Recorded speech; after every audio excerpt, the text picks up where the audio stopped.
Hey guys, it's Roderick. I'm here with Phoenix Resurrection by Matthew Rosenberg. Okay, so the reason I'm doing this video and reviewing it is because of the issue of Jean Grey #4 that just came out. And in my opinion, Jean Grey #4, the Jean Grey Limited series that came out during the Fall of X, is really the ending of a three-part series, starting with Phoenix End Song, then Jean Grey Resurrection, and then we have the Jean Grey Limited series. So I wanted to kind of discuss this this limited series because there's a lot of things that are going to go on and play in this that happened in this trade that we're going to talk about in the Jean Grey issue #4, kind of like wrap up that whole issue, right? So that's why. So if you're big Jean Grey fan like I am, sit back. We're gonna have a good little kiki and really talk about this issue. I'm not gonna do a whole lot of spoilers with Jean Grey #4, but I will kind of tie in some things because when I get to that Jean Grey #4 review, then we'll be able to reference what happens in this book to kind of explain why certain things kind of happen the way they happen, and really what the whole point of the four issues of Jean Grey are. So let's start off. This is Jean Grey Resurrection. I actually have all four issues, and I have the trade because, like, I like to read kind of like, without picking up one book, picking up another book. Okay. So let's set the scene because this is kind of important, kind of where we are when we get to Phoenix Resurrection, right? So at this point in the series, Kitty Pryde is in charge of the X-Men because Emma Frost is kind of persona non grata because they just got out of the war with Inhumans and with Inhumans versus X-Men. If you read that series, it's the whole Terrigen Mist. And at that point, the Terrigen Mist is killing mutants, and then the mutants and Inhumans go to war. And in the process of that whole skirmish or situation, Scott Summer dies, right? And then Emma kind of pretended like Scott was alive. People found out about it. The Inhumans and the X-Men kind of then joined forces and whatever. In the interim of this, we still have the 5 young original X-Men that have come from the past into the future, right? So we have old Scott is dead, young Scott is still there, Bobby, Hank, Warren, they're all still there. There are the younger versions of the self are there, and we still have a young Jean Grey, right? And we'll kind of tie in kind of how at the end how all this plays together kind of after the aftermath and a lot of intermittent issues that were going on. But we have a younger version of Jean Grey, older Jean Grey is not alive. So it starts off with there's all these weird occurrences that are happening, right? So we have occurrences in Annandale, New York, the North Pole, the old Hellfire Club, right? And the X-Men show up. They've called to see what's going on. And we realize kind of if you look at the places, these are all important places that have happened to Jean, right? So then the X-Men convene. At this point, it's the whole big crew, all the X-Men. Kitty and Hank are kind of talking about there's these weird, occurrences that go on. They go to check them out. And they're really fighting these phantom enemies, like from their past, and they're disappearing or whatever like that. And then we realize, as we see it, a big Phoenix Force shows up in the sky, right? Now, mind you, we first get to see Jean and it's elsewhere, right? And we'll kind of to figure out, we'll say, so elsewhere in what's happening is Jean is really in a Phoenix egg, right? But Jean has no memories of her past. She doesn't really know where she is, and she's working at this diner, okay? So, and all the people who she meets and interacts with in the Phoenix egg, right, are all people from her past in different versions, right? You see like Jamie Maddox is cutting grass, and then you see a version of Logan as Pat. She was like their mechanic or whatever like that, right? Now, little by little, Jean is experiencing and having flashbacks of things from her past, but she doesn't understand what they mean, right? So she's like seeing things, but she's not seeing things. She's experiencing telekinesis in her sleep, and she doesn't really kind of figure out like what's going on, right? And she's confused and she thinks she's going crazy, right? The X-Men then at this point, once they see the Phoenix Forces there, once they see all these weird occurrences, Hank is like, okay, well, we need to go see if it has brought Jean back. And there's this whole discussion about whether or not Jean has come back, right? So the best way to figure out if Jean's still there is see if she is where they buried her, right? So they go to Cock Run Hill Cemetery where Jean is buried. If you recall, she was buried in Westminster, and then her body was taken out during the whole thing with like Jean Grey from another universe trying to like incorporate her. Then when they were on Utopia, her body was there. So this is the last resting place of Jean Grey. So then everyone's kind of like on the fence as to whether or not Jean is still there, right? And in the interim of all this is happening, all these psychics and all the people with psionic powers are becoming disabled, right? Rachel's having issues, Quentin, all the psychics, Psylocke, they're all having issues with the sudden appearance of the Phoenix Force, right? So they finally say, go to the cemetery, and then they find out, damn, there's no body, right? Literally, it's like an open coffin, open grave. So they realize that Jean is alive, right? But they can't really use Cerebro because Cable tried to use a Cerebro to figure out what was going on, and then he got knocked out. And at this point, we still have old man Cable, right? So if you remember my kind of commentary about the extermination, we're still dealing with old man Cable at this point, right? Not old man Cable, but the regular Cable that we know, right? So then he's getting knocked out. So they have no psychics, and Kitty's like, we have to figure out where Jean Grey is. So there's only one other person they can go to. So then they go see Emma Frost. And remember, they are not really fucking with Emma at this point, right? Because remember, Emma and Scott used to be in charge. They were all lovey-dovey, because you remember Emma slid into Scott and Jean's marriages. They had the whole psychic affair. And now, then once they figure out this Emma was just trash and she was trash all along, they fucking persona non grata her. So she thinks they're about to be fight, and we're like, and Kitty's like, no, we're not gonna fight, but you gonna motherfucking help us. We need to know where Jean is. And so she goes, the Phoenix has returned. And Emma is like, of course, the Phoenix has returned because I ran into the Phoenix. Now, station break. During this time, there was a limited series called another Jean Grey limited series that kind of followed the younger version of Jean Grey, because the younger version of Jean Grey realized that the Phoenix Force was coming back, right? And once they realized the Phoenix Force was coming back, the younger version of Jean Grey is trying to prepare herself because she's thinking the Phoenix Force is coming to inhabit her. So she ends up going to see Emma Frost, because basically what the Phoenix Force is doing is collecting all the last remnants of pieces of itself. So the younger version of Jean Grey runs into Emma, it runs into the ghost form of Jean Grey, that the version that had died. She sees Quentin Quire, and this younger version of Jean Grey is trying to figure out what's going on, right?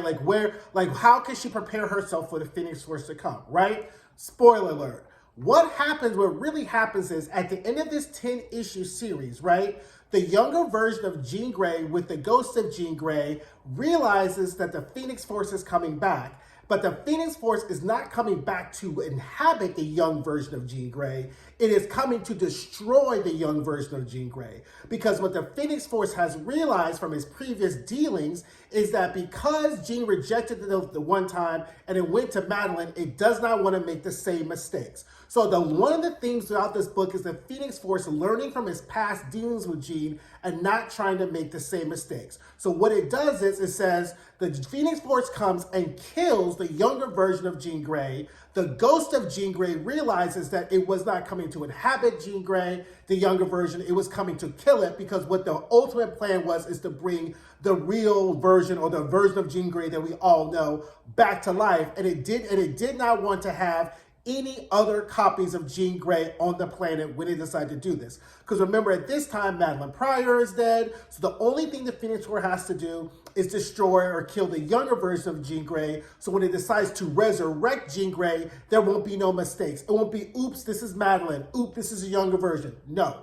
So this is what happens in Jean Grey number 10, and this is why the younger version of Jean Grey is not in this issue, because at this point, the younger version is thought to be dead. But, spoiler alert, she travels back through time, comes back alive, because at this point, she realizes Jean Grey can resurrect herself, and she shows up, and then we'll get to the end of how everything comes full circle. So, at this point, Emma has already had the interaction with the Phoenix Force, because it was collecting all the pieces of the Phoenix Force. And if you recall, Emma was part of that Phoenix 5 fiasco, where her, Scott, Colossus, Magic were all Phoenix Force hosts, right? So she's like, yeah, I saw the nasty bugger. It came.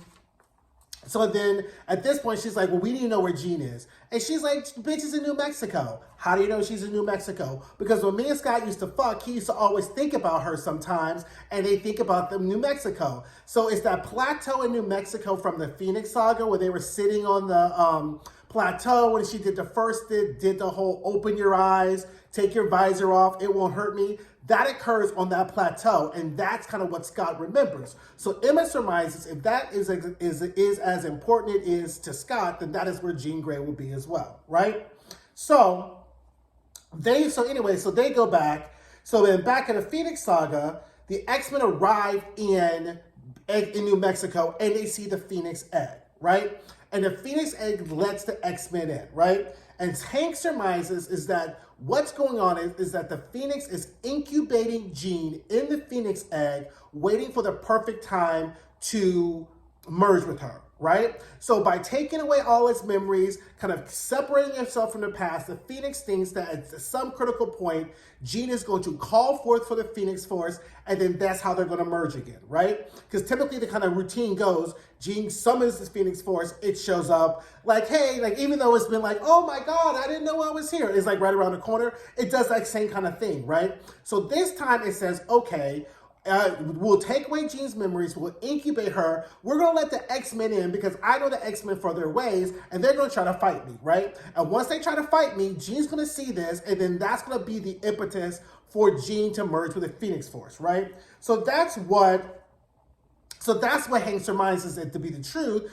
And the Phoenix Force shows up when they arrive at the diner, and it's like, game on, attack me, whatever, because that's all the Phoenix. It's not that the Phoenix Force wants, it just wants to fight so that Jean could probably be like in shock, and then she could come back and they can merge and be the happy couple, right? So Kitty's like, well, okay, so Jean comes out to take the trash out, and she doesn't see them nor recognize them. So they send Old Man Logan, because at this point, Old Man Logan is the only version of Logan that's out there. Don't get me into that. So young Scott's like, well, I'll go. And she's like, Kitty's like, she ain't going to react the same way she going to react to a Logan, right? We need a primal to snap her out of this, right?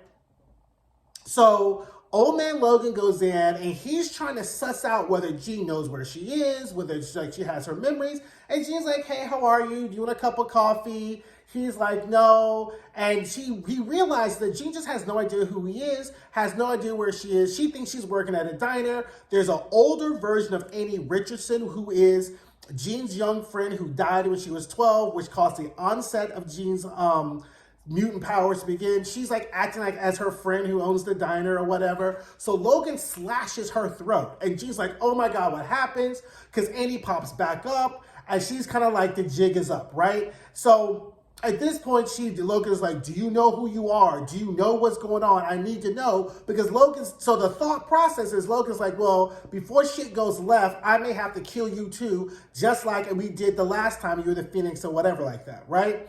And then all of a sudden, Jean's eyes goes, Logan, and the diner explodes. And everyone's like, hell, here we go. Because mind you, outside, you got Storm, you got Nightcrawler, you got Kitty, all the people who formerly tangled with the Phoenix when Jean had it are like, damn, here we about to go again. This shit's about to happen. And here comes Jean stepping out to fire in a Phoenix uniform in red and black. And people are like, oh shit, game on. And then Hank, to his credit, is like, hey girl, how you doing? She's like, oh hey Hank, oh hey Bobby, oh hey hey Aurora. And then they're like, are you okay? They're like, I'm fine, how are you? And then all of a sudden the Phoenix Force jumps up on her back, right? The Phoenix is like, nah, I didn't do all of this for you to have a motherfucking happy reunion. I did this for us to be together, right? And then it's like, look, if we're together, right, if you come and merge with me, you can have your parents back, you can have all these people in your life who you cared about who were dead, and shows up. And Jean's like, I don't want to play God. I don't want to do this anymore, right? So the Phoenix Force goes, really? You don't want to bring nobody back to life? So here pops up Scott, right? Now this is going to be important for later at the end of the video. Scott comes back alive, and then she's like, does the whole take your visor off? And like they kiss, and Scott apologizes for being a dirty ass fuckboy for fucking around with Emma while they were married. She's like, you know what, I'm fine. They apologize, they kiss.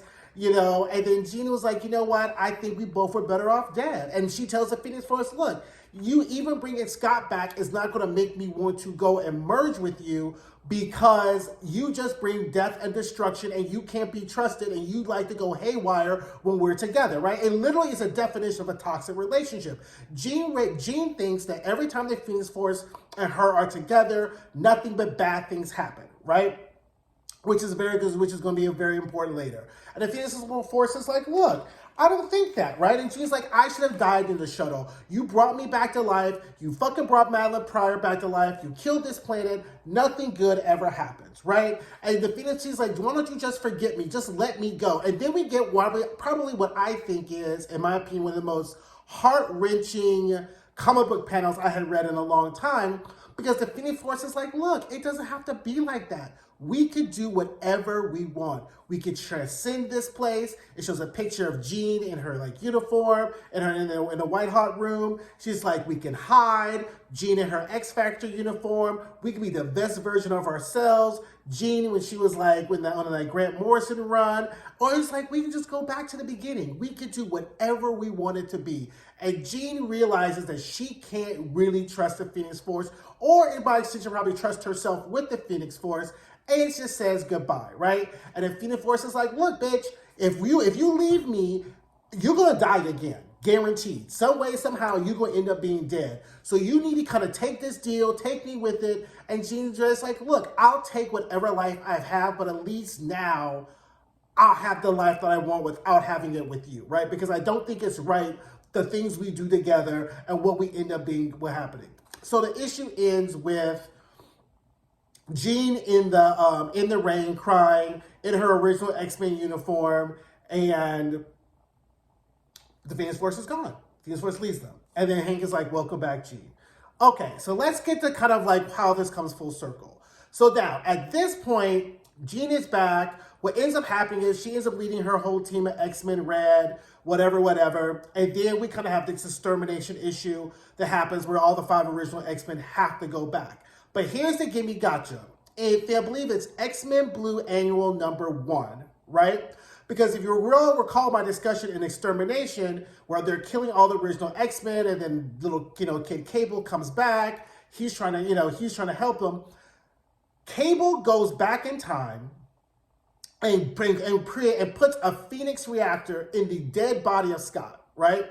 He makes a smaller version of the Phoenix reactor, the one that Tony Stark used to split the Phoenix Force. He makes one to harness it. He goes back in time, puts a Phoenix reactor in his dad's dead body, in Scott's dead body. So when we see this issue in Phoenix Force, when Jean brings Scott back to life and they kiss, the part of the Phoenix Force jumps Scott back to life. So Scott comes back to life, but baby Cable hides him downstairs and does not tell Jean that he's alive.